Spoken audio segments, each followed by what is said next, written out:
Have you ever been in the situation where everyone around you was laughing at something, but deep inside you felt it was actually beautiful?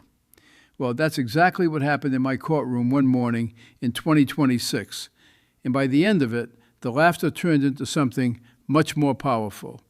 My name is Frank Caprio, and for decades, I've sat on the bench in Providence Municipal Court. I've seen joy, I've seen tears, I've seen regret, and I've seen hope.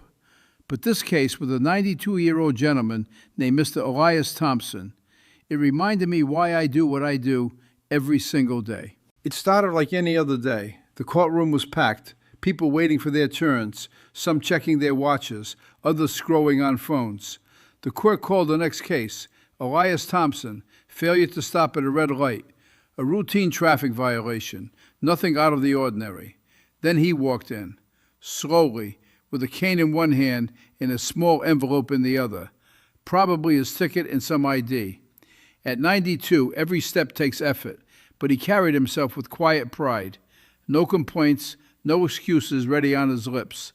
Just a man who showed up because that's what you do when you're called. I greeted him the way I always do. "Good morning, sir. How are you today?" He looked up, smiled a little, and said, "Your Honor, I'm doing all right for an old man." The room gave a soft chuckle. People thought it was cute. An old man in court for running a red light. Who wouldn't smile? I asked him to explain what happened. He took a breath and started. "Your Honor, I don't drive every day anymore. My eyes aren't what they used to be. My hands shake a bit, but that morning I had to. My granddaughter, she's 5. She had her first big ballet recital. She practiced for weeks. She wanted her grandpa there in the front row. I promised her I'd be on time. But the light changed faster than I expected. I thought I could make it. I was wrong. I'm sorry." The courtroom laughed again. Not mean laughter, but the kind that comes when something is unexpectedly sweet. A 92-year-old grandpa rushing through traffic for a little girl's dance show? It sounded almost comical to some. But I wasn't laughing. I was listening. Because behind every ticket there's a story, and his story was starting to unfold. I asked him more questions. "Tell me about your family, Mr. Thompson. How many grandchildren?" He lit up. 7, Your Honor. The oldest is in college, studying nursing. Another one just got married. The little one, the ballerina, she's the baby of the bunch. She calls me Pop-Pop and says I'm her favorite driver. More chuckles from the audience. But the laughter was getting softer now. People were starting to picture it.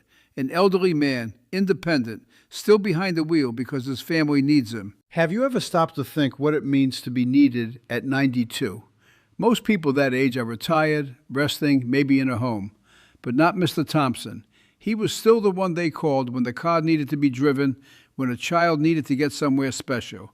That kind of love doesn't fade with age. It grows stronger. I remembered another case from years back, a 96-year-old man named Victor Colella. He came in for speeding in a school zone. The room laughed a little at first. How fast can a 96-year-old go? But then he explained. He was rushing his 63-year-old son to chemotherapy. His son had cancer, and Victor was the only one who could drive him. The laughter stopped instantly. I dismissed the ticket and told him, "You're a good man, Victor." We became friends after that. We shared pies, talked about life. Victor lived to 101. When he passed, I felt like I'd lost a brother. That case taught me something I'll never forget. Never judge a book by its cover, and never assume age means weakness. "Mr. Thompson, the fine for running a red light is $100 plus points on your license. For someone on a fixed income, that's a lot. But more than the money, I was thinking about the message. If I fined him, what would it say? That even at 92, trying to make a Child's Day special comes with a price?" No. That didn't feel like justice. So I looked at him and said, "Mr. Thompson, I'm dismissing this charge." The courtroom exploded, not in laughter this time, but in applause. Real, heartfelt applause. Mr. Thompson's eyes widened. He put his hand to his chest. "Thank you, Your Honor." "God bless you." I told him, "No, sir.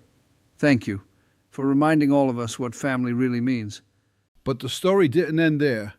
After court, I spoke to him privately. I asked if his granddaughter knew about the ticket. He laughed. No, I didn't want to worry her. I said, next time you bring her here, I'll give her a tour of the courtroom. She can sit on the bench. He smiled so big, that would make her day, Judge. Word of this case spread fast. People recorded it, shared it online. Millions watched. Comments poured in from all over the world. Grandparents saying, "This is why I keep going."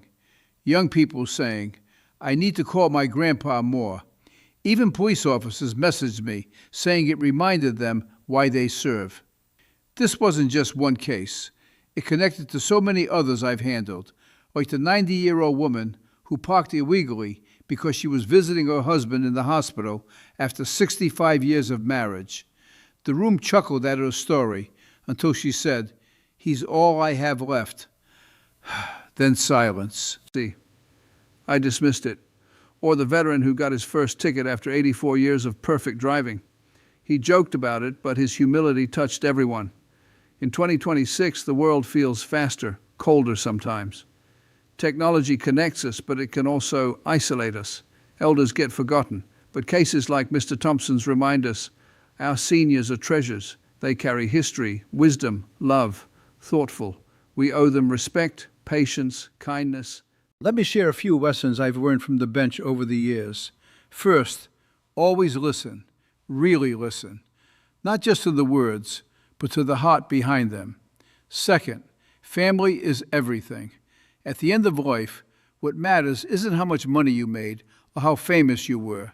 It's who you loved and who loved you back. Third, mercy isn't soft, it's smart. The law exists to protect society, but justice exists to protect people. Fourth, laughter is good medicine, but empathy is the cure. After Mr. Thompson's case, something beautiful happened in our community. A local group started a program called Grandpa's Ride, volunteers offering free rides to seniors for doctor appointments, family events, shopping. Churches and schools got involved. One school even invited Mr. Thompson to speak to the kids about responsibility and love. He told them, "Always keep your promises, even if it means going a little too fast sometimes." The kids laughed, but they understood. I followed up with him a month later. His granddaughter drew me a picture, a big heart with a car and a ballet shoe. I framed it and put it in my office. Every time I see it, I remember that day. The day the courtroom laughed, then learned. So to everyone listening right now, whether you're 20, 50, or 90, cherish the people in your life. Call your grandparents. Visit your parents. Be kind to strangers, because one day you'll be the one needing kindness. Have you ever witnessed or experienced a moment where compassion changed everything? Think about it. Share in the comments. Your story might inspire someone else. This is Judge Frank Caprio. Thank you for letting me share this with you.